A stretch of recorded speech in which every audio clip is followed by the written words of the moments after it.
സമയമാകുമ്പോൾ നിങ്ങൾ നിങ്ങളുടെ ഗുരുവിനെ കൊല്ലുക.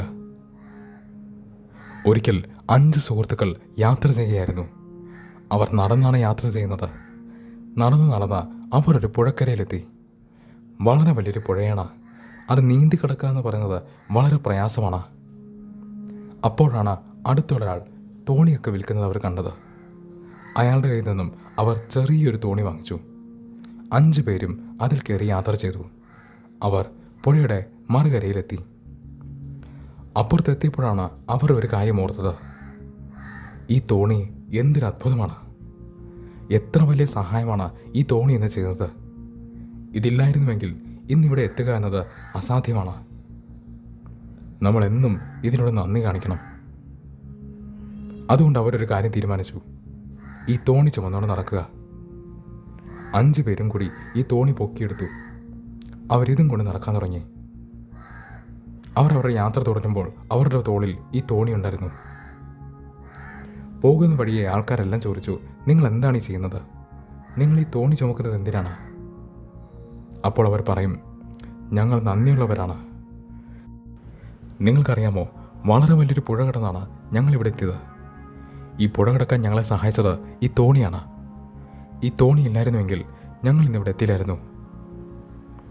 അതുകൊണ്ടാണ് ഞങ്ങൾ ഈ തോണി ചുമന്നുകൊണ്ട് നടക്കുന്നത്. ഞങ്ങൾ നന്ദിയുള്ളവരാണ്. ഇത് മണ്ടത്തരമാണ്. പുഴ കടക്കാൻ തോണി സഹായിച്ചു, ശരിയാണ്. അതുകൊണ്ട് ആ തോണിയുടെ സ്നേഹവും നന്ദിയും തോന്നുന്നത് നല്ല കാര്യമാണ്. പക്ഷേ അതിന് തോണിയെ ചുമന്നുകൊണ്ട് നടക്കേണ്ട ആവശ്യമില്ല. അത് മണ്ടത്തരമാണ്. പക്ഷേ ഇത് തന്നെയാണ് പല ആൾക്കാർക്കും അവരുടെ സ്പിരിച്വൽ ജേണിയിൽ സംഭവിക്കുന്നത്. നോക്കൂ, ഗുരു എന്നത് സ്പിരിച്വൽ യാത്രയിൽ അത്യാവശ്യമാണ്. ഗുരു എന്നത് ഒരു അത്ഭുതമാണ്. ഗുരു ഒരു വണ്ടർ തന്നെയാണ്. പക്ഷേ ഗുരു തന്നെ പല ആൾക്കാർക്കും സ്പിരിച്വൽ ജേണിയിൽ ഒരു തടസ്സമായി മാറുന്നു. നോക്കൂ, നിങ്ങളൊരു സ്ഥലത്തേക്ക് പോകുന്നു.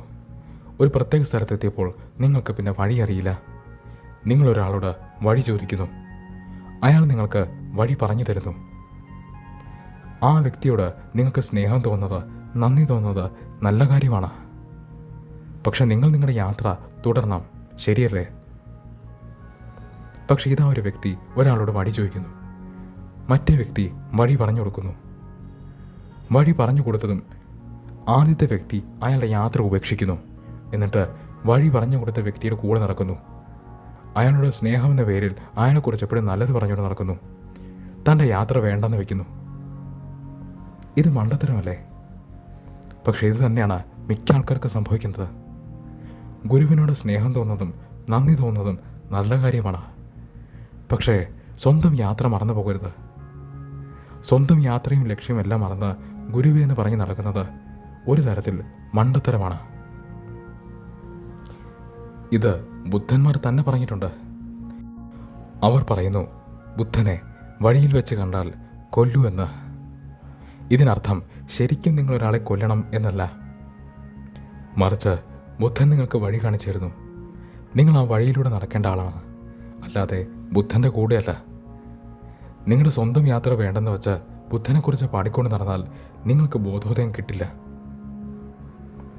ഇങ്ങനെ സംഭവിക്കുമ്പോൾ എന്താണ് ശരിക്കും നടക്കുന്നത് എന്നറിയാമോ? ബുദ്ധനെക്കുറിച്ച് പാടിക്കൊണ്ട് നടന്നാൽ നിങ്ങൾ ഒരു ബുദ്ധിസ്റ്റായി മാറുന്നു. ബുദ്ധൻ പറഞ്ഞു തന്ന വഴിയിൽ കൂടെ നടന്നാൽ നിങ്ങളും ഒരു ബുദ്ധനായി മാറുന്നു.